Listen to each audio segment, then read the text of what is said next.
The scent of the ant. Ant Andy had finally grown big enough to become a worker ant and was ready to go hunting for food. Autumn came. The ant colonies went out in search of food to prepare for the winter. Ant Andy was part of the team responsible for foraging today. He was a young ant who had recently signed up for the worker ant team on this mission. Andy was super excited. He couldn't wait to contribute to the ant colony. The ants began marching out on their quest, with Andy tagging along, curious about the world.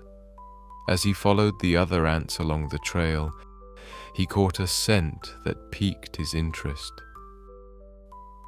"I can't wait to find out what that sweet smell is.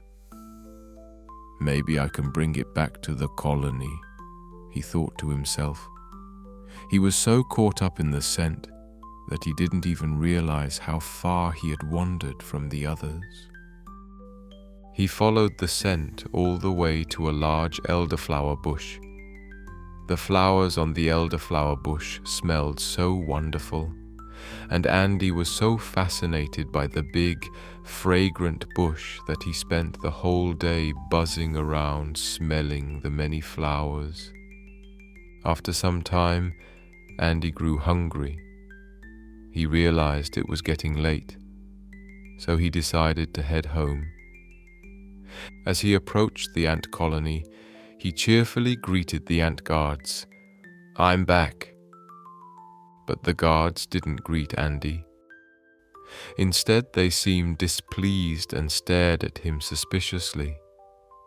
Andy continued into the nest. But suddenly the two guards ran after him, followed by a swarm of other ants. Andy was terrified and shouted, "I'm Andy, the little ant." But they didn't care. He had no choice but to flee from the ant colony. Andy stood by the riverbank sobbing. "Is everyone mad at me because I didn't help hunt for food today?" he wondered. Suddenly the kind butterfly Molly flew by and noticed Andy crying by the river.